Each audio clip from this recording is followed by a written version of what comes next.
Baiklah teman-teman, Melbourne sampai beberapa tahun yang lalu adalah salah satu kota paling layak huni di dunia. Kita dulu sering membanggakannya. Kita dulu merasa sangat bangga akan hal itu. Kita bahkan dulu sering menyombongkannya di depan kota-kota internasional yang jauh lebih besar seperti London, New York, Paris, dan bahkan Tokyo. Tapi sekarang rasanya itu seperti kenangan yang sudah jauh berlalu. Sekarang kotanya terlihat sangat berbeda. Terlihat seperti kota Gotham. Video-video seperti ini sekarang muncul hampir setiap hari. Dulu hal seperti itu tidak pernah terjadi. Bagi kita yang cukup tua untuk mengingat masa-masa indah Melbourne dulu, coba lihat ini. Selamat malam. Preman brutal telah mengamuk di jalan tersibuk Port Melbourne, memburu dan menyerang dua pria tak bersenjata. Geng tersebut menggunakan batang logam dan palu godam dalam penyergapan di siang hari yang bisa saja lebih buruk jika seorang tukang yang jadi pahlawan tidak turun tangan. Satu-satunya orang Australia dalam kejadian ini adalah tukang yang jadi pahlawan itu. Saat melintas di Port Melbourne, para preman bertudung menjulurkan tubuh dari jendela menuju ke sebuah penyergapan. Target mereka, dua pria muda, jelas ketakutan, berlari menyelamatkan diri. Para penyerang tertawa. Salah satu korban memohon belas kasihan, tapi dia dipukul, ditendang, diinjak, lalu dipukul dengan batang besi. Geng yang terdiri dari setidaknya 6 orang ini sangat brutal dan mengamuk di siang hari. Korban lainnya berteriak saat dia dipukul lagi, menarik perhatian seorang tukang di dekat situ yang kemudian merespons teriakan mereka. Suara keras itu adalah suara palu godam yang dilemparkan ke SUV curian milik geng tersebut. Sepertinya juga ada beberapa batu bata yang dilemparkan ke mobil itu. Untuk mencoba menghentikan anak-anak ini memukuli anak-anak lainnya.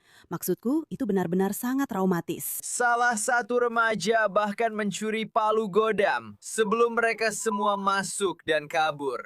Korban-korban mereka akhirnya berhasil melarikan diri. Tolong, anggap saja aku tidak ada di sini. Maaf kawan, tolong. Tidak. Maaf, keluar. Dia tampak sangat tertekan, ketakutan, takut. Aku tidak percaya.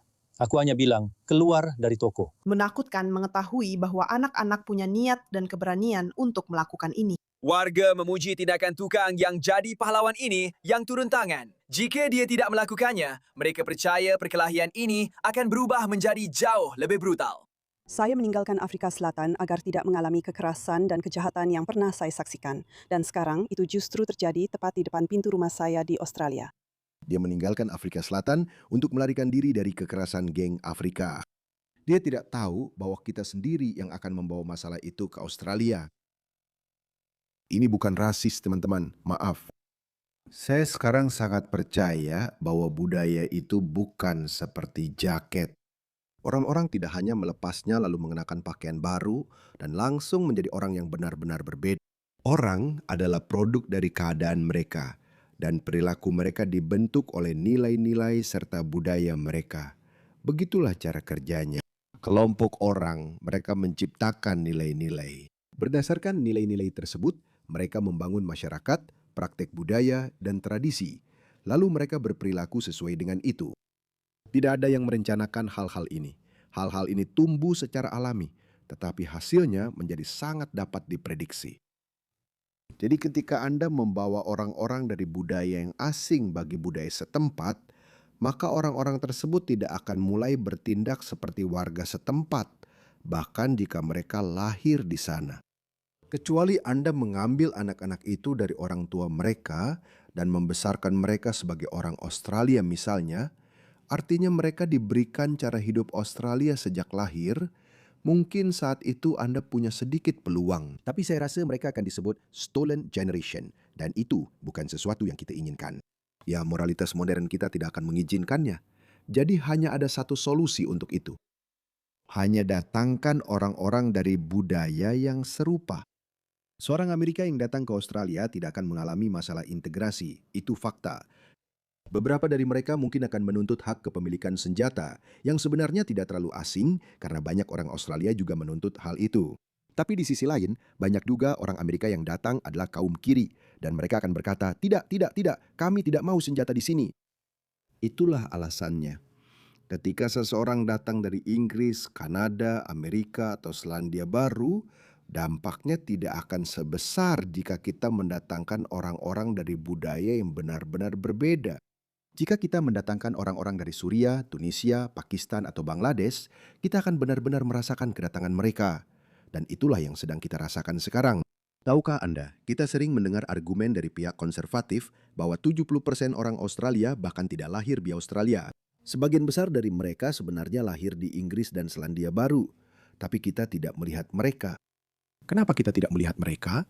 Jika saya adalah seorang diktator di Australia, saya akan berkata, bawa semua orang kulit putih dari Afrika Selatan, bawa semua orang kulit putih dari Inggris, dan berikan kepada para Islamis. Australia bisa menjadi negara adidaya, benar-benar adidaya. Per kapita, jika Australia hanya membawa warga asli Britania, maka Australia akan menjadi negara adidaya karena kita tidak akan memiliki masalah integrasi budaya atau asimilasi. Orang-orang ini akan membawa kekayaan turun-temurun mereka. Orang-orang ini akan membawa keterampilan mereka dan mereka tidak akan membawa kebiasaan khas dunia ketiga. Jadi di atas kertas ini mungkin terlihat seperti kebijakan Australia putih, tapi sebenarnya ini adalah kebijakan budaya barat. Kita seharusnya hanya menerima orang-orang dari budaya yang sudah terbaratkan. Hanya itu saja. Itu satu-satunya solusi. Banyak orang kemudian berkata, "Oh, Haris Sultan, tapi kamu tidak berasal dari budaya barat." Itu benar sekali. Jadi saya adalah orang yang digunakan pemerintah untuk menjual ide multikulturalisme kepada rakyatnya. Mereka berkata, "Hei, lihat, itulah yang akan datang ke negara Anda." Dan kamu seperti, "Ya, oke, Haris bukan orang jahat, dia baik-baik saja."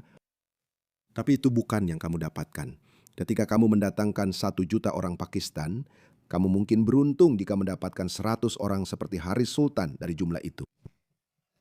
Jadi pada dasarnya, kamu sedang berjudi dengan masa depan negaramu. Jadi solusi untuk masalah perjudian bukanlah kamu mengembalikan apa yang sudah kamu menangkan, yaitu saya. Solusi untuk masalah perjudianmu adalah berhenti mempertaruhkan masa depanmu. Ya, jika kamu mendatangkan 1 juta orang Pakistan, mungkin kamu akan mendapatkan beberapa Haris Sultan. Tapi sebagian besar orang yang akan kamu dapatkan akan seperti Muhammad Hijab dan Daniel Hikikatu. Atau lihat saja Inggris. Itulah yang akan terjadi. Dan hal yang sama berlaku untuk orang-orang dari budaya kekerasan, orang-orang yang telah menyaksikan perang saudara, orang-orang yang telah melihat pamannya dicincang dalam perang suku. Ketika Anda membawa orang-orang dengan trauma seperti itu ke dalam masyarakat yang sangat beradab seperti Australia, maka Anda akan melihat apa yang baru saja Anda lihat di Port Melbourne. Anda akan melihat apa yang baru saja Anda lihat beberapa hari yang lalu di Food Court Oakley. Maaf saya katakan, mereka semua orang Sudan atau Somalia. Baru saja akhir pekan lalu, orang Sudan lainnya menabrak seorang warga Australia.